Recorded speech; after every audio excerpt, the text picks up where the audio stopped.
Hi hello friends, welcome to my YouTube channel.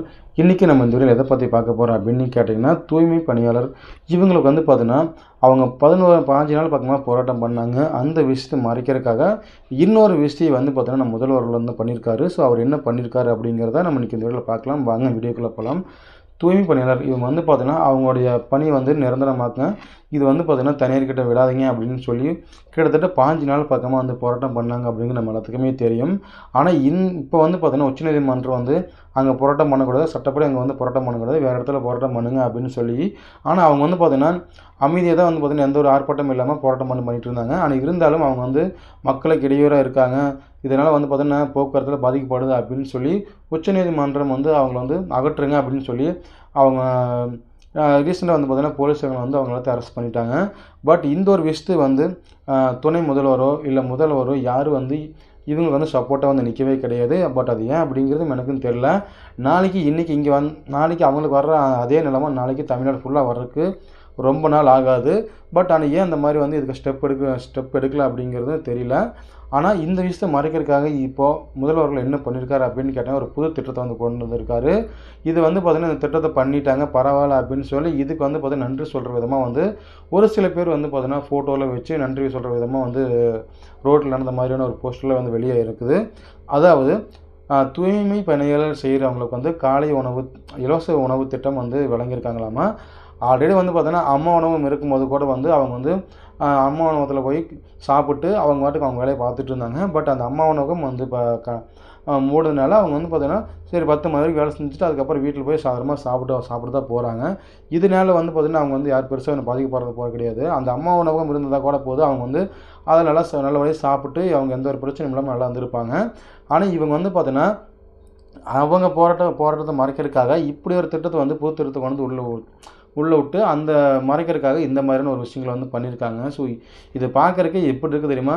நீங்கள் பண்ணுறது அப்படிங்கிறது தப்பு தான் அப்படிங்கிற நல்லாவே தெரியுது. அந்த தப்பு நீங்கள் தான் மறைக்கிறீங்க அப்படிங்கிறதுக்காக நீங்கள் வேற ஒரு விஷயம் பண்ணுறீங்க அப்படிங்கிறது நல்லாவே தெரியுது.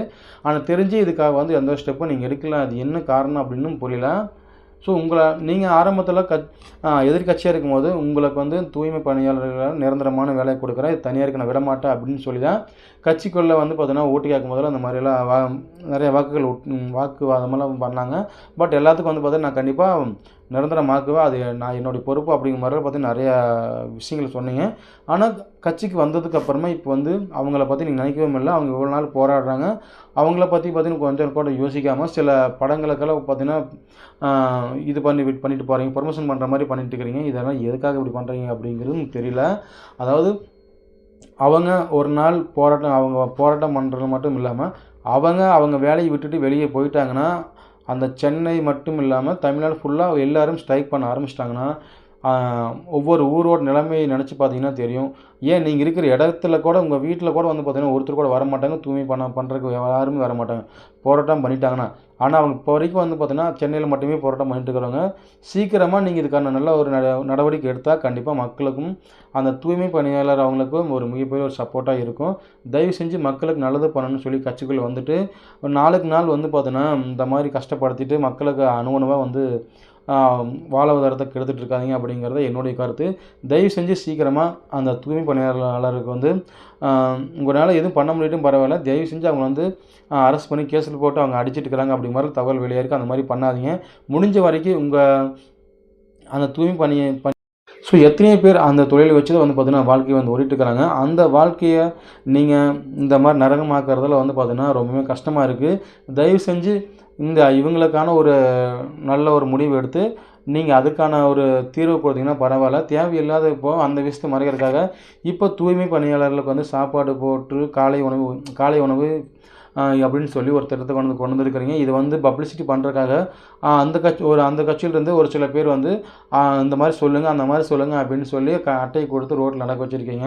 ஸோ இது பார்த்தீங்கன்னா உங்களுக்கு தெரியும், இது யாருமே நம்ப போகிறது கிடையாது. நீங்கள் இது மறைக்கத்தான் இப்படி விஷயம் பண்ணுறீங்க அப்படிங்கிறது நல்லாவே தெரியுது. ஸோ சீக்கிரமாக இதுக்கான ஒரு நல்ல முடிவு எடுத்திங்கன்னா நல்லாயிருக்கும் அப்படிங்கிறது என்னோடய கருத்து.